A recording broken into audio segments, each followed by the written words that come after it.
All right, howdy, folks. These are your videos on slopes of parallel and perpendicular lines. This is the first video, your notes video, and then the next video that comes after this will be some practice problems. So I'm hoping that you've seen some of this before, especially things like slope and slope-intercept form. These are equations of lines. So you did that a lot in your Algebra 1 class.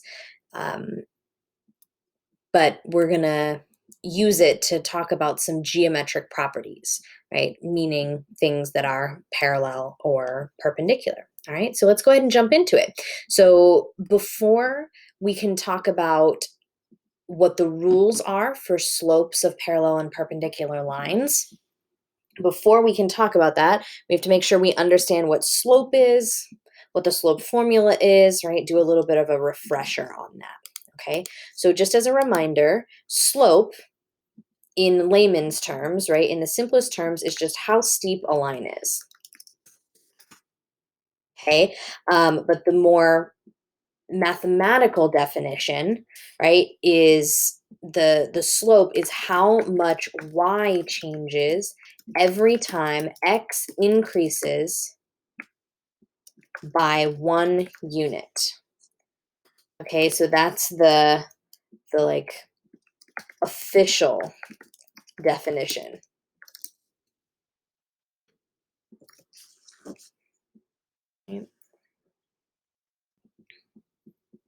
Okay, so how steep a line is, or how much y changes, right? Either how much it goes up or how much it goes down every time x increases by 1 unit. You've probably seen it written as rise over run. Okay, that's probably how you've heard it described, right? Rise meaning vertical change, up or down, and run meaning meaning horizontal change. Okay, your formula, your slope formula. I'm going to increase my transparency here, and let's change to a different color. Why not? Okay, so your formula here is the change in y divided by the change in x. So that's what this this little triangle means. It's the Greek symbol delta. It means to change, right? And remember, change is always represented by subtraction, right? You're finding the difference between things. So I'm hoping you remember this formula from Algebra 1. So it's y2 minus y1 divided by x2 minus x1, right? So you subtract your y's, subtract your x's, and divide them, okay? So, right, essentially what this formula is saying is that what you're calculating here is the change in y, which is your vertical change, divided by your change in x, which is your horizontal change. Okay, and the symbol or the variable that we use for slope, it's represented with the variable m. Okay, right, which leads us into the two ways, or two of the three ways, rather, that you can write the equation of a line. So there's three different ways you can write an equation of a line. Slope-intercept form, which you are probably the most familiar with, right? Point-slope form, which you are probably a little less familiar with, and then something called standard form. Really, the only ones that we use in geometry, the ones that show up the most in geometry, are slope-intercept and point-slope. Okay, so slope-intercept is the one that I'm sure you are most familiar with, right? That's the one that you know probably the best, okay? And that's the one that your algebra teachers probably pounded into your throat, which is y equals mx plus b, okay? Where the things that I have written in black on the right side of your screen always stay the same, right? And you would put numbers in for m and for b, right? So remember that m is slope. Okay, let's make that a little bigger so we can actually see it. Okay, so m is slope and B is the y-intercept. Okay, remember, so y-intercept, if we recall, is where the line crosses the y-axis. So in my fanciful picture, my fanciful purple picture up here for this line, it would be this point right here, where the line crosses the y-axis. Okay, so the best time to use slope-intercept form, right? It's the most common one, right? We use it a lot, but it's best to use it if you're given in the problem a slope and a y-intercept, right? That makes sense, okay? The other equation that you may be less familiar with, the other form, is called point-slope form. Whoops, let's change. Hold on. Let's change my writing utensil back to black. Okay, so the point slope form of a line is y minus y1 equals m times x minus x1, okay? And just like with slope-intercept form, I'm filling in what you would have to write, like where the numbers go in this purple color. So y minus y1 equals m times x minus x1. Okay. I'm hoping that you can kind of see, like, this almost looks like the slope formula. See it up here in green, right? So see how you have two x's subtracted and you can multiply them, right? To get them out of the denominator, multiply them over to the other side, and then you basically end up with your point slope form. So that's where point slope form comes from. It's built from the slope formula itself, right? Which is kind of neat, okay? So let me label these, okay? So we know what all of these things are. So x1 and y1 are a coordinate point, okay? So y1 is the y coordinate of a point on the line.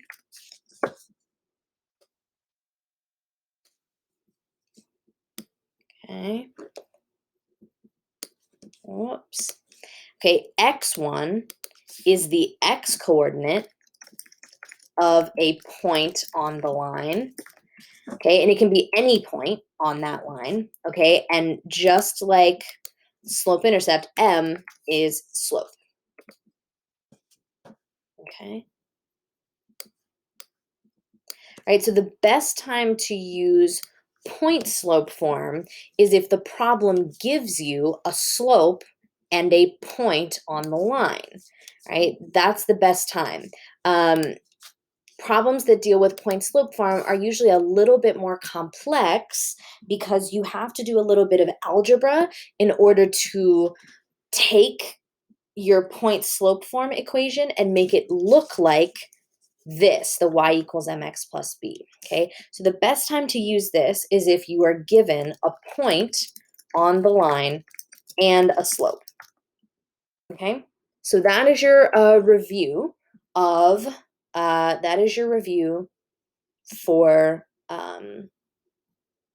for slope and your two forms of writing an equation of a line.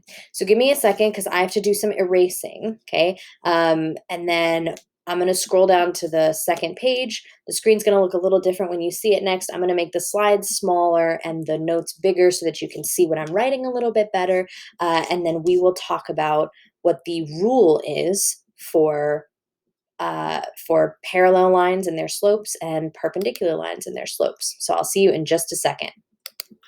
All right, folks. So here I am. I'm on the second page of your slopes of parallel and perpendicular lines notes. And we are going to talk about and look at what the actual rule is for parallel lines and perpendicular lines and their slopes. Okay, so for parallel lines, right, I'm going to do a little drawing of parallel lines. Okay, so parallel lines look like this, and remember, they usually have a little symbol on them. I'm hoping you remember from the last video, right? That little symbol, the little arrows means parallel. So the rules okay, the rule for parallel lines is that the slopes are equal. Okay, so for example, if I know that the slope, so let's say I'm going to call this line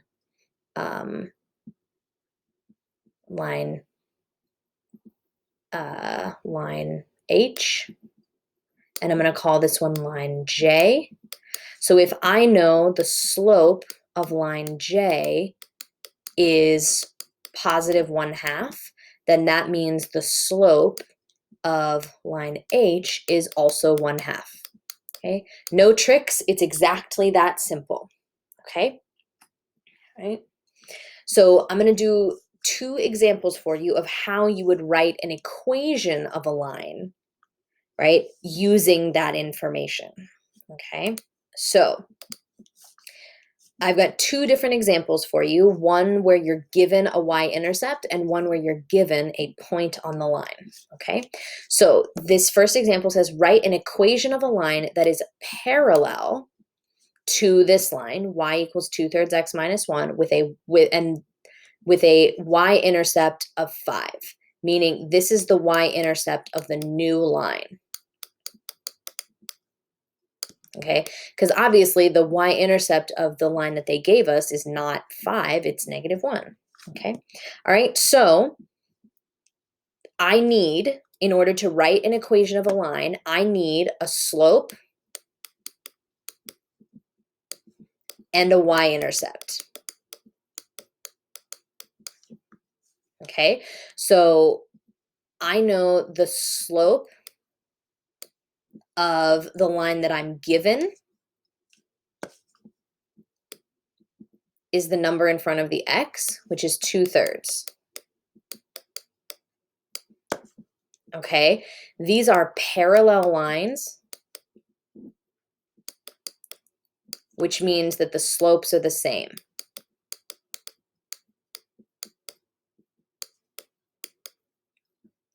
Okay, so when I write my new equation, my equation of my new line, it will have the same slope as the one that they gave us in the problem. Okay, and then I need a y-intercept. Well, here it is. They gave it to me. Okay, so I know that my slope is 2/3 and my y-intercept, b, is 5. So I'm just going to plug those values in to y equals mx plus b. Okay, so y equals, my slope is 2/3 x plus 5. And that right there is my final answer. Okay, because remember, the goal is to write an equation of a line. So your final answer should be something that looks like y equals mx plus b. Okay. All right, so these are definitely the easier problems. When you're given a point on the line, it's a little bit trickier. All right, so let's look at that next. Okay, so example 2 here is point on a line. Okay, so if you're given a point on a line, you can do these one of 2 ways. So for parallel lines, I'm going to show you the point slope method, and when I do perpendicular lines, I'll show you the other method. As always, when I show you more than one method or more than one way to do something, choose the one that makes the most sense for you in your own brain. Okay, so here we go. Let's write an equation of a line that is parallel to y equals 6/5 x plus 3. Okay, so remember, the only thing that I care about or that I need from the original equation is the slope. Okay, that's all I need. Okay, so I don't need this plus 3. I can get rid of it. I don't need it. Okay. So since they gave me I have a slope and a point, I'm going to use point slope form. So my slope, whoops, hold on. 1 second. Okay, because these lines are parallel, the slopes are the same.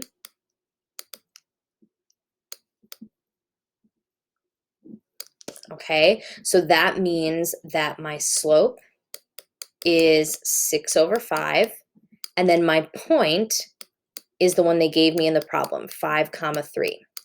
Okay, so this here, this is M, right? On this point, 5 is like x1 and 3 is like y1.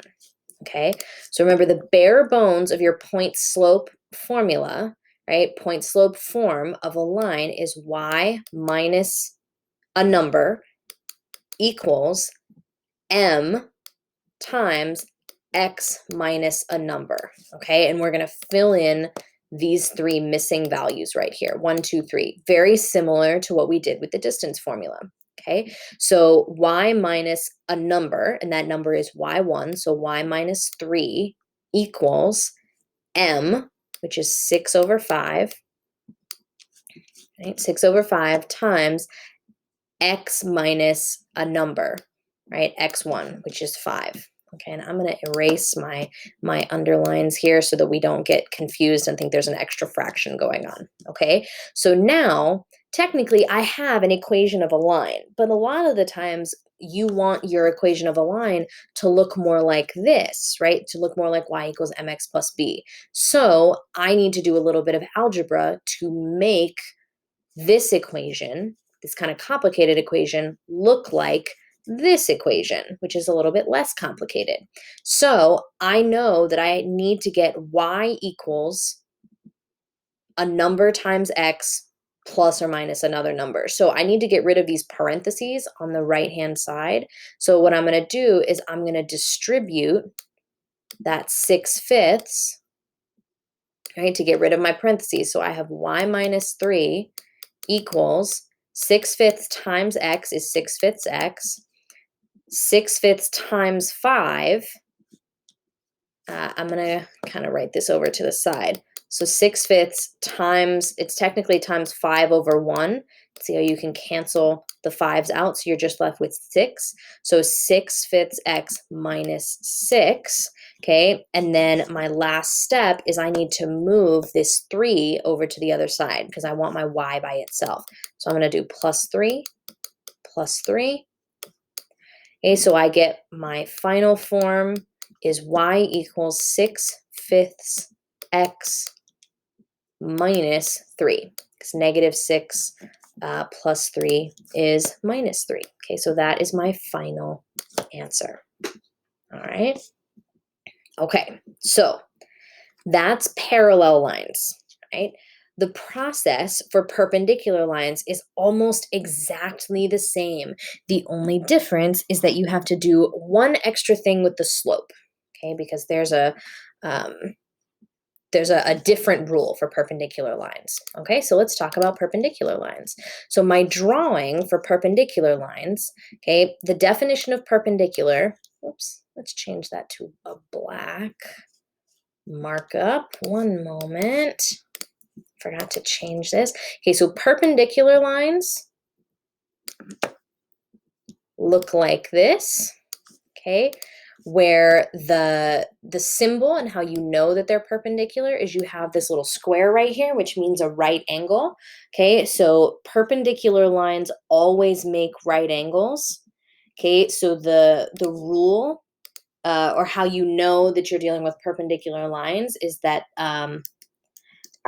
it intersect, the two lines that intersect to form right angles.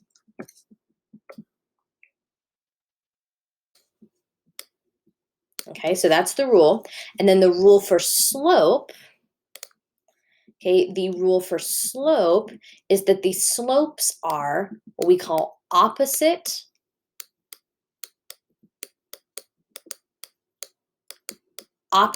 reciprocals.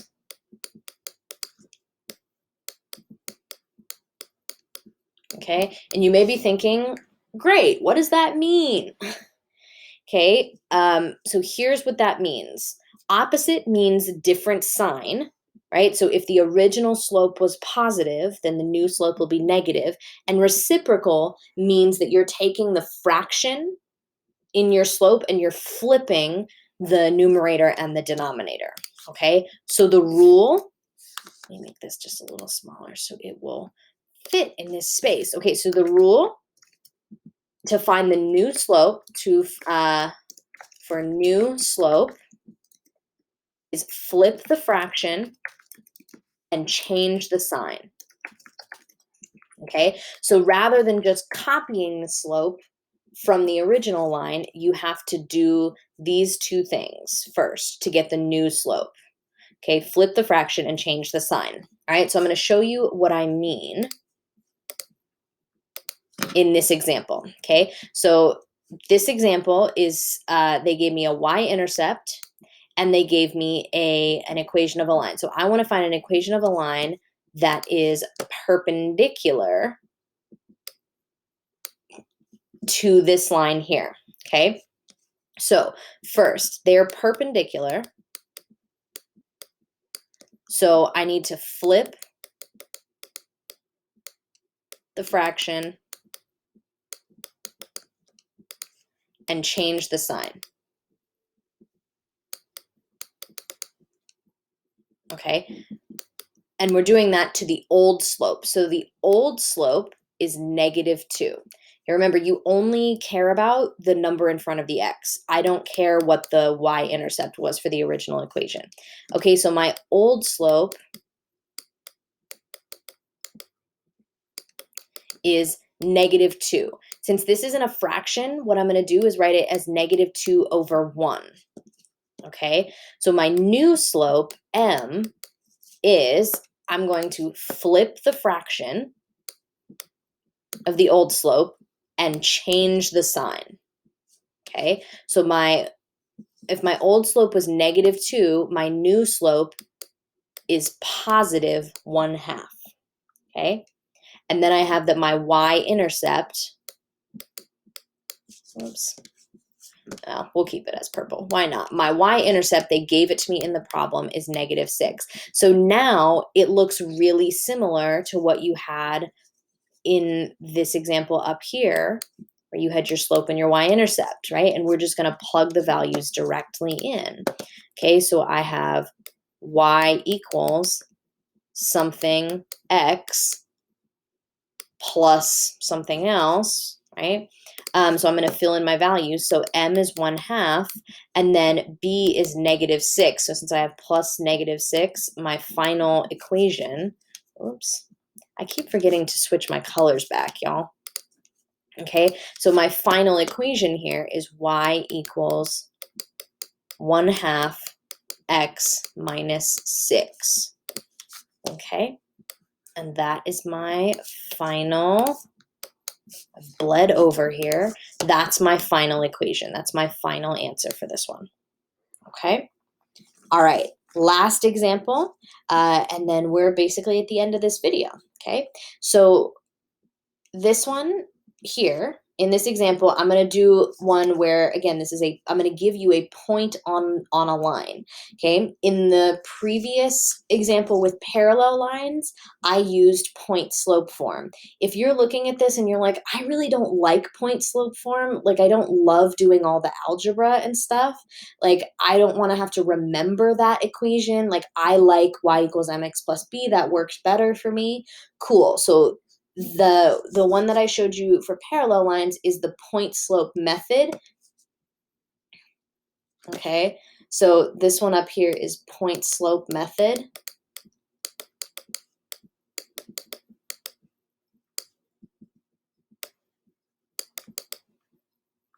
Okay, the one I'm going to show you here for perpendicular lines is the slope intercept method.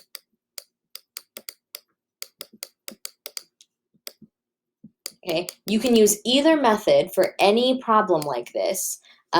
You just have to choose the one that makes the most sense to you. Okay, so for either one, no matter what, I still have to pick out and figure out what my new slope is. Okay, so my old slope is 3/4. Remember, I don't care about the y-intercept, I only care about the slope. Okay, and I'm doing a perpendicular line.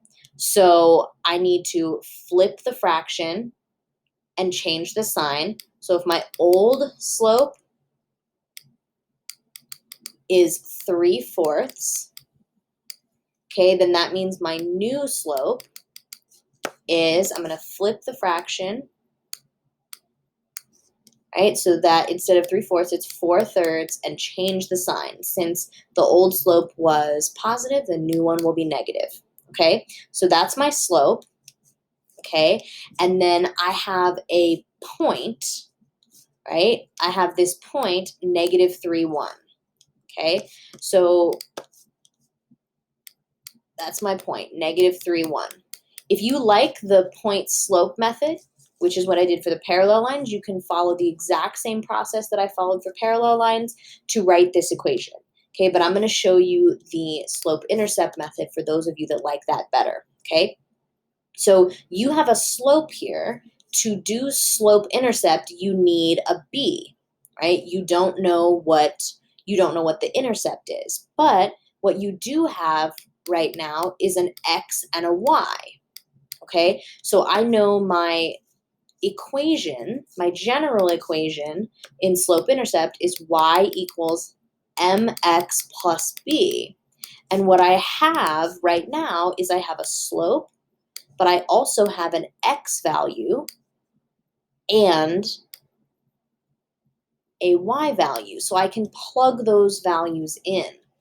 Okay, like I can plug the numbers in the point in and solve for b. Okay, so I could write it this way and say y is 1. So I have 1 equals m is -4/3 times x is -3 plus b. Okay, so I have to do some multiplying. So I have -4/3 times -3. I have two negatives and I'm multiplying them so they become positives. And then see, I have, this is really 3/1. So you have 3 on the top and 3 on the bottom. So you end up with 4 right there. So you have 1 equals 4 plus b, and then do -4 minus 4. So you get that b is equal to -3. Okay, so now you have a slope and a y-intercept. So you just have to plug those values back in. So now you have y equals, my slope is -4/3 x, and then my y-intercept is -3, so -3, right? So this is your, oh, the color didn't change. This is my OCD kicking in, y'all. I'm really trying to keep this color palette and how I'm writing these things a little bit consistent. Okay, so that is your final answer. All right, y'all, so that is it for this video. Check out the next one for some more examples like this, some more practice problems. All right, I'll see y'all in the next one. Bye, everyone.